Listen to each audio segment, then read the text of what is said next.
Neste episódio do E2, vamos estar à conversa com Mário Bomba, ator, comediante e dobrador, no Panorâmica. És o engraçadinho da tua turma e perdeste os comis? O repórter E2 leva-te lá. Voa até à Eslovénia e descobre o que é fazer Erasmus na Europa Central. No ID, marca golo com a Bola TV.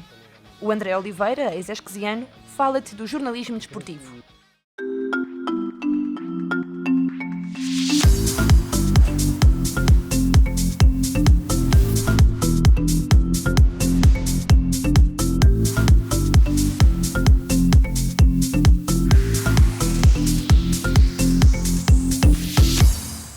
Boa noite e sejam bem-vindos ao E2. O nosso convidado de Panorâmica de hoje é ator e comediante, é a voz do canal Panda e faz dobragens de desenhos animados tais como Doraemon, Yu-Gi-Oh!, Naruto, Power Rangers, SpongeBob, tendo sido ainda a voz de Jedi Kanan no Star Wars Rebels. Faz também locuções para documentários no National Geographic, Discovery Channel, Odisseia e Canal História. Temos connosco o Mário Bomba. Mário, muito obrigado por teres aceitado o nosso convite. Olá, obrigado eu. E visto que tu te ris das pessoas que caem, o tal fetiche por quedas, se eu ou algum dos câmaras caíssemos, ajudava-nos ou ficavas perdido de riso? Epá, eu possivelmente patinava durante uns 5 minutos a rir. Eu tenho um humor muito infantil, eu tenho um humor de algumas coisas de um puto de 12 anos. A melhor coisa que me podem dar é alguém a cair na rua. Juro-te, desde que não se matem. Pois, É a melhor coisa, perdi a piada, não é? eu perdi completamente a piada, mas a melhor coisa que me podem dar é alguém a esbardalhar-se. Adoro, fico mesmo. Olha, e quantas horas dormiste hoje? Hoje, posso ser sincero, como eu dormi bastante na noite passada, tive dificuldades em adormecer, dormi 2 horas e meia. Isso não é demais? Epá, é um bocadinho, sabes? É um bocadinho. Mas acho que dá para acompanhar com o resto do dia. É da maneira que me dei de cedo hoje. Olha, passando então aqui à parte séria da entrevista, como é que É uma parte séria. É uma parte séria, Epá, tem que haver sempre. Ficar nervoso. Não ficas. Como é que chegaste às dobragens? Olha, então é assim. Eu estudei teatro, não é? Sim. A minha formação Fizeste é de também um ator. curso em Nova Iorque, não é? Certo. Quer dizer, foste aluno do Mike Nichols, por exemplo, que é uma das 4 pessoas a ganhar o Oscar, o Emmy, o Tony e o Grammy. Pronto, não é para todos, não é para todos. Exatamente. Mas também, atenção, toda a gente se focaliza muito nele, que é realmente genial. Mas outros gajos que são fabulosos, quer dizer, Sim, o o John George Harry, Morrison, sim, o Rex Knowles, exatamente, etc. sim. Mas, para responder à tua pergunta, quando eu voltei, mentira, antes até de ir para lá, tinha um colega no teatro que já fazia e que me disse que eu devia experimentar. E eu realmente não tinha sequer nenhum conhecimento de base naquilo, numa altura em que não havia a lógica de formação. Hoje em dia há formação para uma data de coisas, eu pessoalmente até dou formação em dobragens também, mas de uma altura em que não havia formação específica para isso, era a formação de ator e depois era o meio que tu mais te aprovesse trabalhar, fosse em teatro, fosse cinema, fosse televisão, ou um somatório de tudo, não é? E foi ele que me levou para lá. Fiz um casting, isto ainda em 98, no ano do Titanic. No ano do Titanic. E acabei por ficar. Aparentemente fui ficando, foram maturando, fui ficando até hoje. Portanto, não encalhaste em nenhum iceberg? Não encalhei em nenhum iceberg, não. É um facto. E como é que... Porque os desenhos animados? É óbvio que a formação de ator te ajuda nas dobragens, porque tu dás voz a um corpo estranho, não é? Como é que é essa relação? Isto são 2 perguntas, não é? Porque as dobragens sim, como é essa relação? Ou porque os desenhos animados, não é? Exatamente, porque os desenhos animados. Olha... Talvez por causa, se calhar, tens o tal humor infantil que estavas a falar há pouco. Também, mas além disso é um formato em que entre muitas aspas, vale tudo. Enquanto que nós estamos a falar, por exemplo, de figura humana, um filme normal, com atores de carne e osso, eles estão sempre limitados, embora hoje em dia tenhas muito, quer dizer, uma parafernália de hipóteses do ponto de vista de efeitos especiais, os CGIs, etc. Sim. A animação realmente não tem barreiras. Não tens... A única barreira é a imaginação de quem os produz ou de quem os cria, não é?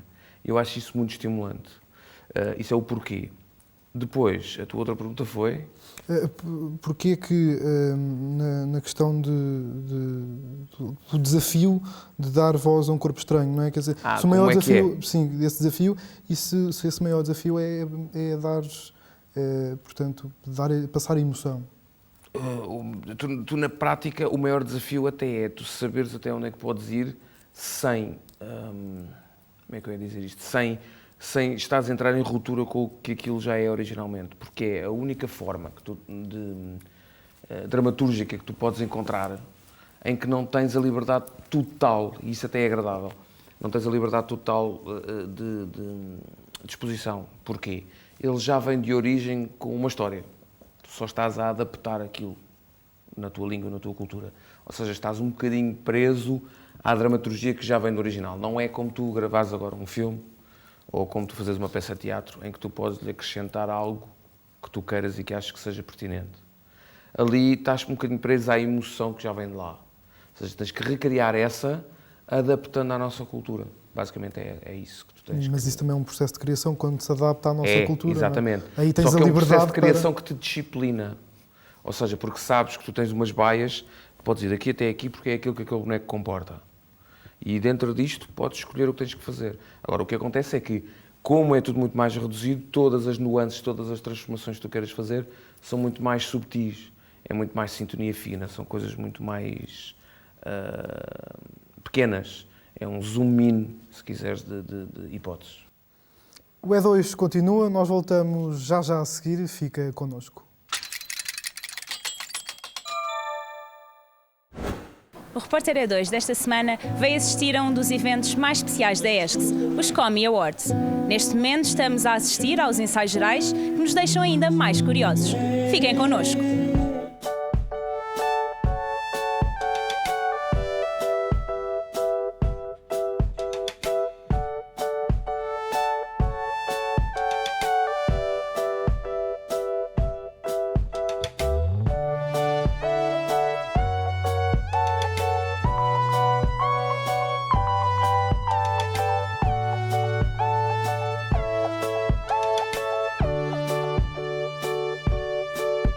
Diogo, foste o organizador destes Comi Awards, que se realizam só de 2 em 2 anos. O que é que te motivou a fazer os Comi e a ser responsável pelos Comis este ano? Eu sou um bocadinho como aquele professor, o Pedro Figueira, daqueles sketches do Não Consigo Dizer Que Não. Foi mais ou menos a mesma sequência.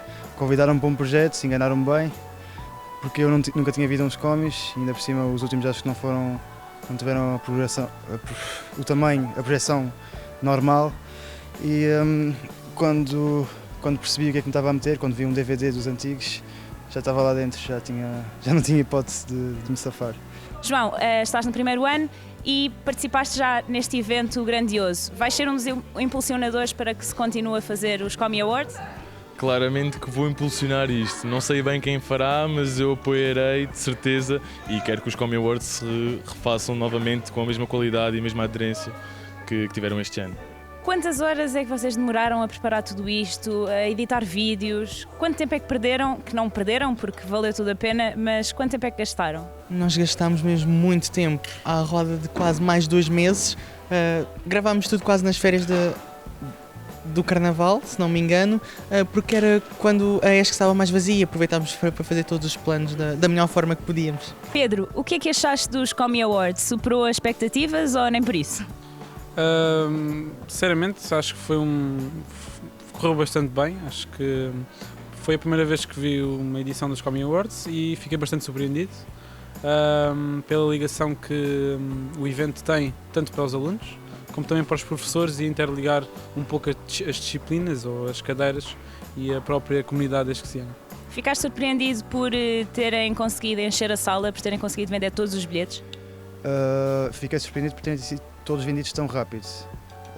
Por ter enchido a sala, eu já se esperava que ela ficasse praticamente cheia. Não completamente, mas... Muitas gargalhadas, boa disposição e muito fair play. Não faltou nada nestes Comi Awards. Mais um grande sucesso realizado na Escola Superior de Comunicação Social. O E2 fica por aqui. Vemo-nos em breve.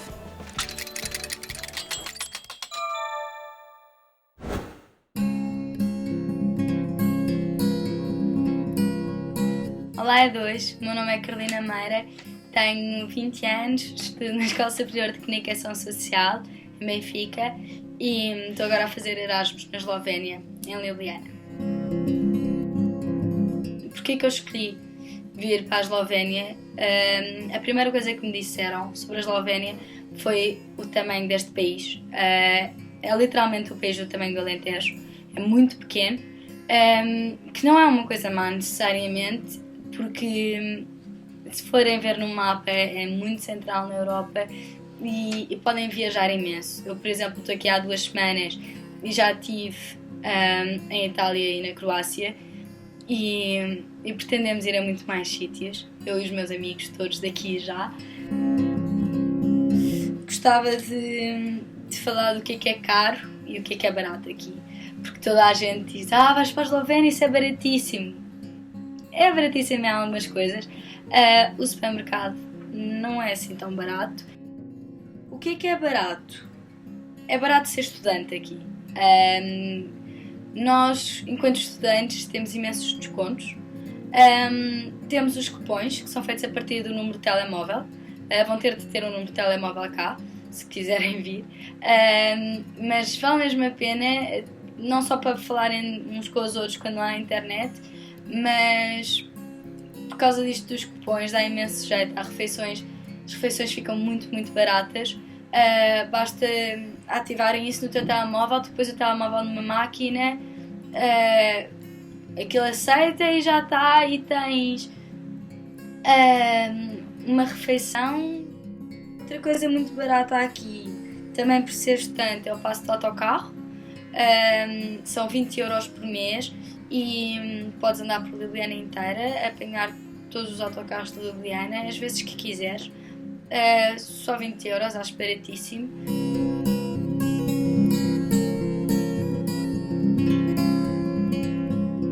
Relativamente ao dia-a-dia na faculdade, eu não vou muito à faculdade, na verdade, por isso não é bem um dia-a-dia, porque eu não tenho a sorte ou o azar de ter as aulas em inglês, como a maior parte das pessoas que estão cá em Erasmus têm, e então as pessoas que têm aulas em inglês, claro que têm de ir, porque são aulas próprias para pessoas de Erasmus. Eu não tenho, as minhas aulas são em esloveno, por isso já há 3 cadeiras que eu não vou ter de aparecer lá, só tenho de entregar trabalhos e ler umas coisas. E eu acho que o mais importante de tudo é tu não vires para cá e pensares que não vais ter amigos e que vai ser mesmo difícil, porque não vai ser assim. Tu vais sempre conhecer mais pessoas e as pessoas apoiam-se imenso umas às outras. Eu já conheci 30 portugueses aqui, do nada, só porque sim. E é importante teres um grupo de amigos como eu tenho aqui, que são pessoas que eu conheço há 2 semanas, mas que já são a minha família mesmo. E pronto, é isto é a minha vida cá em 2 semanas, mas há de ser muito mais.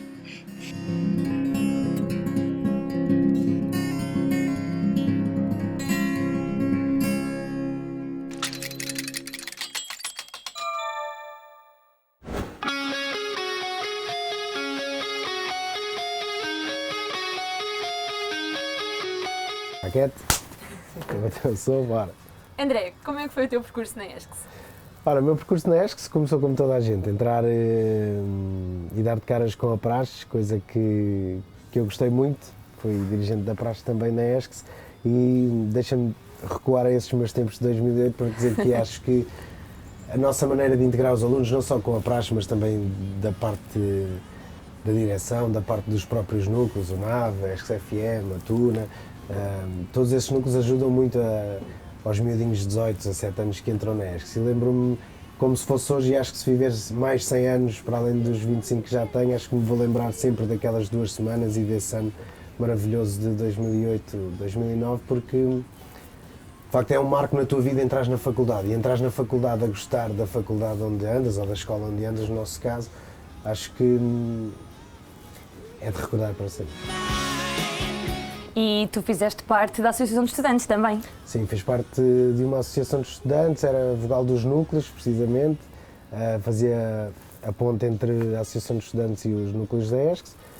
Foi um ano giro, um ano engraçado, um real esquisito, assim um bocado megalómano, 2 dias, muitas bandas, deu alguns problemas, mas no fundo acho que toda a gente se divertiu, então foi um marco também da nossa Associação de Estudantes, dirigida pelo Frederico Carvalho, que hoje em dia está aí na berra com o seu Click Summit e muitas outras coisas, mais um esqueciano a dar nas vistas.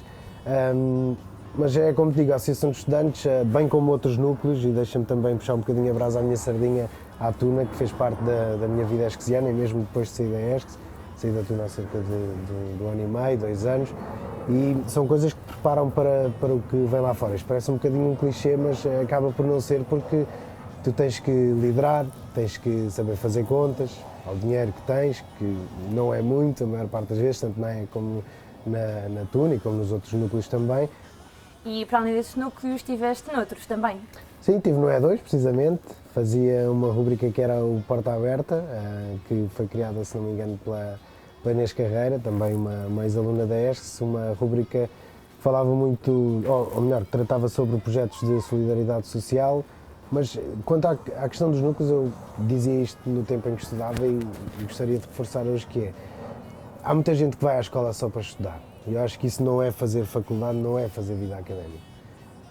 Eu não me sentia na ESCS como um estudante, eu sentia-me na ESCS como um aluno, e acho que é isso, tanto da parte da direção, do professor André Sendim, como dos outros membros da administração e da direção da ESCS, como até ao Pedro dos Seguranças, à senhora do bar, que já não são as mesmas do meu tempo, mas toda a gente sabe a diferença entre um estudante e um aluno. Um aluno é precisamente aquele que sabe o nome desta gente toda.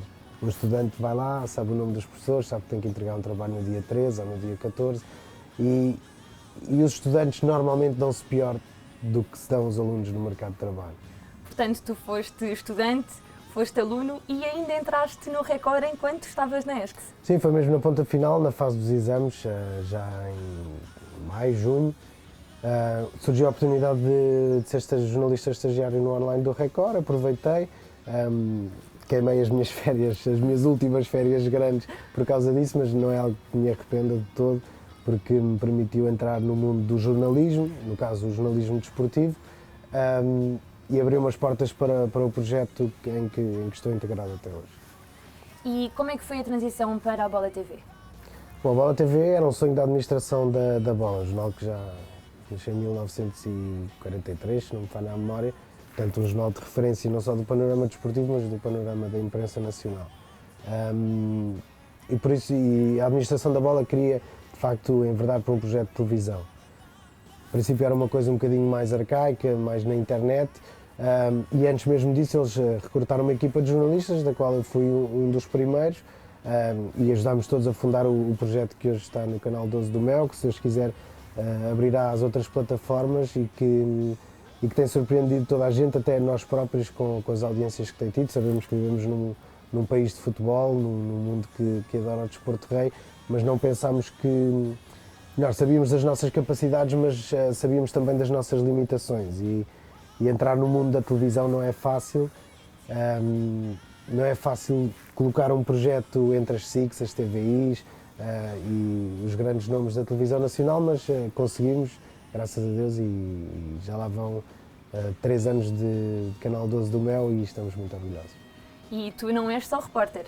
Não, também sou pivô, mas acima de tudo eu gosto de me definir como um jornalista, e mesmo não gosto de me definir como um jornalista de desporto. Acho que tu, quando és jornalista, obviamente que eu estou muito mais virado para a área do desporto, é o meu trabalho, mas eu não acredito que um jornalista de economia só olhe para a economia, assim como um jornalista de desporto não olha só para o desporto. Quando és jornalista tens o bichinho para todas as áreas da sociedade, e com isto quero dizer que amanhã não posso dar a fazer jornalismo de economia, jornalismo de política, ou sociedade, mas neste momento o desporto sempre foi uma paixão minha, o jornalismo uma paixão ainda maior, e estou muito contente com o que faço. Conta-nos um episódio assim engraçado que tenhas tido enquanto entrevistaste o Mourinho, entrevistaste o Cristiano Ronaldo. Quanto ao Zé Mourinho, foi a minha primeira grande entrevista ao lado de um dos meus mentores do jornalismo, que é o José Manuel Freitas, que hoje está na TV, nessa altura estava connosco na Bola, mas deixa-me dizer que tremiam umas pernas por todo lado, e que um homem que tu sempre te habituaste a ver na televisão de repente está à tua frente e tu podes lhe fazer perguntas, qualquer pergunta que te venha à cabeça, pode até não responder, mas é uma responsabilidade grande, e o que mais marcou nessa entrevista foi perceber que o José Mourinho, de facto, na altura no Real Madrid, mandava tanto no Cristiano Ronaldo como no homem da relva, porque nós estávamos a entrevistá-lo, E de repente estavam lá umas obras a construir uma coisa lá ao pé do centro de estágios do Real Madrid, Valdebebas, e de repente o homem começou lá às marteladas e não sei o quê, e o Zé levanta-se, vai lá falar com o homem, para tudo, que eu estou a dar uma entrevista. E o homem de facto parou o trabalho dele durante 1 ou 2 horas, e ele veio-se novamente sentar ao pé de mim e do José Manuel Freitas, obviamente os repórteres de imagem, e continuámos a dar a entrevista, e só depois é que ele deu ordem ao homem para continuar o seu trabalho. Portanto, a capacidade de liderança daquele homem em toda a gente na altura, dentro do Real Madrid, e também por todos os clubes onde ele passa, foi também algo que marcou.